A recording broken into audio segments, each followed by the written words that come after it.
सास की जादुई शक्ति। कौशल्या ने एक रात सपना देखा। कौशल्या राजपूत, तुमने किए हैं जीवन में अच्छे अच्छे कर्म, इसलिए अब से जब तुम चाहो गायब हो सकती हो, जिसके लिए तुमको सिर्फ चुटकी बजानी होगी और चुटकी बजाते ही तुम गायब। बस एक बात का ध्यान रखना, जहां तुमने कोई गलत काम किया तुमसे ये शक्ति वापस ले ली जाएगी। कौशल्या की नींद टूट जाती है। ये कैसा सपना था? गायब हो जाऊंगी मतलब? हे भगवान, कंबल ओढ़ के सो जाती हूँ, सपना कंबल के अंदर नहीं घुस पाएगा। कौशल्या डर के मारे कंबल ओढ़ के सो जाती है। सुबह कौशल्या मंदिर जाने लगती है। अरे बहू, जल्दी चल, भिखारियों को खाना भी तो खिलाना है। हाँ माँ जी, अभी आई। आज तो खीर और पूरी बने हैं, सब खुश हो जाएंगे। दोनों सास बहू कार से खाने का सामान लेकर मंदिर पहुंचते हैं और भगवान की आराधना के बाद मंदिर के बाहर बैठे भिखारियों को खाना खिलाने लगते हैं। दीदी, आप हर हफ्ते आते हो, इतना सारा करते हो हम लोगों के लिए। मैं आपके लिए रोज अलग से दुआ मांगता हूँ। ये तो फर्ज है हमारा। दीदी, थोड़ी पैसों की मदद हो जाती तो अच्छा होता। बड़े चौराहे पे मेरी बीवी भीख मांगती है, उसका इलाज करवाना है, 100-200 रुपए लग जाएंगे। कौशल्या उसी वक्त भिखारी को 500 का नोट दे देती है और दोनों सास बहू वहां से लौटने लगती हैं। तभी कौशल्या को कोई शंका होती है। अब बहू रुक, तो मैं अभी आई। कौशल्या वापस वहीं जाती है तो देखती है कि भिखारी वहां है ही नहीं। कौशल्या को रात का सपना याद आता है। वो चुटकी बजा के गायब हो जाती है और सीधे भिखारी के पास पहुंचती है, पर भिखारी को वो दिखाई नहीं देती। कौशल्या देखती है कि भिखारी उन पैसों से शराब खरीद रहा है और कौशल्या उसे वहीं एक चाटा मारती है। अरे कौन है बे? एक और चाटा पड़ता है। अरे कौन है? कौन है? हिम्मत है तो सामने आओ। भिखारी को झूठ बोलने पर तड़ातड़ चांटे पड़ते हैं। वो वहां से भाग खड़ा होता है। कौशल्या चुटकी बजा के वापस बहू के पास आ जाती है और मन ही मन सोचती है, ऐसे तो मैं कितने गलत काम रोक सकती हूँ, कितनी ताकतवर हूँ मैं, किसी को पता भी नहीं चलेगा। सासू माँ, आप क्या सोच रही हो? अब कुछ नहीं, कुछ भी तो नहीं। ठीक है, मुझे ना थोड़े पैसों की जरूरत थी। मेरे कजिन भाई है ना, उनकी तबीयत थोड़ी इधर उधर हो रही है। वो तो खुद से नहीं कहेंगे कि पैसे दे दो, पर बहन होने के नाते मेरा तो फर्ज बनता है ना कि भाई की मदद करूं। अरे हाँ हाँ, ले जाना पैसे।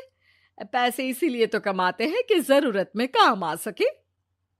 घर पहुंच के कौशल्या अपनी बहू को 10,000 रुपए दे देती है। कब जाएगी तुम मायके? कल शाम की ट्रेन है। दोनों काम में लग जाती हैं। तभी काम वाली दीदी वहां आती है। आज ना मैं आप लोगों के लिए पनीर बनाऊंगी। ठीक है, मंगवा लेती हूँ पनीर। पड़ोस की दुकान वाला पनीर दे जाता है और काम वाली बाई पनीर से रेसिपी बनाने लगती है। आज अपनी सुपर पावर काम वाली बाई पे ट्राई करती हूँ, देखूं तो सही किचन में करती क्या है ये। सास चुटकी बजा के गायब हो जाती है और किचन में पहुंचती है। बाई को खबर भी नहीं है कि कौशल्या भी किचन में ही है। आज तो मैं भी पनीर की सब्जी बनाऊंगी रात को अपने घर, और थोड़ा सा घी भी रख लेती हूँ। वैसे भी कौशल्या बुढ़िया खा खा के मोटी हो गई है। कौशल्या बाई की चोरी पकड़ लेती है और गुस्से में बाई की चोटी ऊपर उठा देती है। बाई को समझ भी नहीं आता कि उसकी चोटी खड़ी कैसे हो गई। वो डर के मारे चीख पड़ती है। बहू भागते हुए किचन में आती है। अरे क्या हुआ? ये तुम्हारी चोटी खड़ी कैसे है? करंट लग गया है क्या? पता नहीं, शायद किचन में ना भूत है। बाई वहां से भाग खड़ी होती है और कौशल्या चुटकी बजा के अपने कमरे में टीवी देखने लगती है। बहू वहां जाती है। माँ जी, किचन में ना भूत है, बाई भाग गई। अरे भागने देना, भूत का तो पता नहीं, किचन में चोर जरूर था और वो थी अपनी काम वाली। अच्छा हुआ चली गई। बहू को कुछ समझ नहीं आया। उसने किचन में जो देखा उसके सदमे में जो थी वो अभी तक। अगले दिन बहू अपने मायके के लिए निकल जाती है। कहीं भिखारी और काम वाली की तरह बहू भी तो मुझे धोखा नहीं दे रही। अरे कहीं वो पैसे ले जाके शॉपिंग तो नहीं करने वाली ना। अभी पता लगाती हूँ मुझसे कुछ छिपा है भला। जैसे भगवान सब देख रहा है वैसे ही मैं भी सब देख रही हूँ। सास को अपनी शक्ति पर घमंड आ गया था। वो अब अच्छे काम करने की जगह अपनी शक्ति का इस्तेमाल खुद का शक मिटाने के लिए कर रही थी। वो चुटकी बजाती ही बहू के मायके चली जाती है। भैया, आपने बताया क्यों नहीं कि इतनी तबीयत खराब है? अरे तेरी सास बूढ़ी हो गई है, इतना भला काम करती है, उनकी मदद कौन करता है? यहाँ तो और भी लोग हैं ना। भैया, मेरे पास कुछ पैसे हैं, आप दूसरे डॉक्टर को दिखा दीजिए ना। अरे मुझे लगता है कि मेरा टाइम आ गया है, मुझे जाना होगा।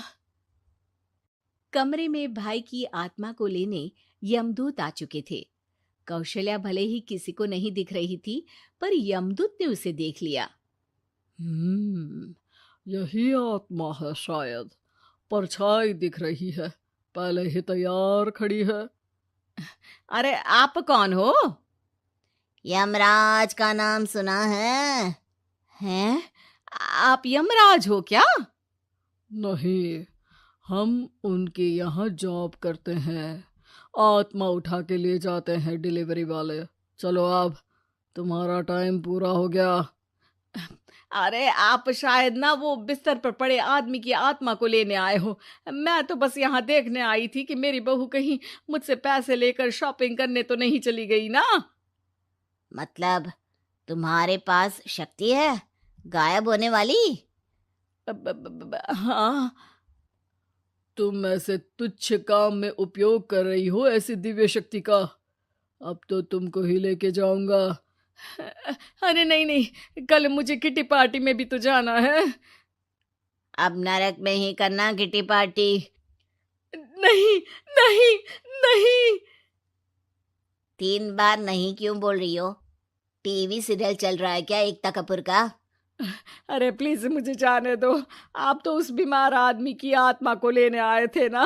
गलत डिलीवरी करोगे तो यमराज डांटेगा ना। बात तो सही कर रही हो, पर हमको उस पे दया आ गई। अभी उसकी उम्र ही क्या है, पर कुछ तो लेके जाना पड़ेगा ना। एक काम करो, अपनी शक्ति दे दो, गायब होने वाली। हैं? अरे क्यों? तुम पृथ्वी लोक का भ्रष्टाचार रोक सकती थी, चोरी रोक सकती थी, अरे कोरोना रोक सकती थी, पर तुमने अपनी बहू की जासूसी करना शुरू कर दिया। अरे लेकिन किंतु परंतु। यमदूत सास की शक्ति लेके वापस चले जाते हैं। कौशल्या की परछाई हवा से नीचे गिरती है और जमीन पे आते आते कौशल्या का शरीर सामने आ जाता है। अरे लग गई, कितने ऊपर से फेंका। माँ जी, आप यहाँ ऊपर से कैसे गिरी? अरे समधन जी, आप अचानक कमरे में। सब घबरा जाते हैं।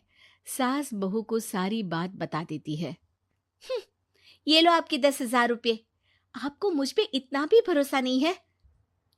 अरे बहन, मुझे दर्द नहीं हो रहा है, अब अचानक से सब अच्छा होने लगा है।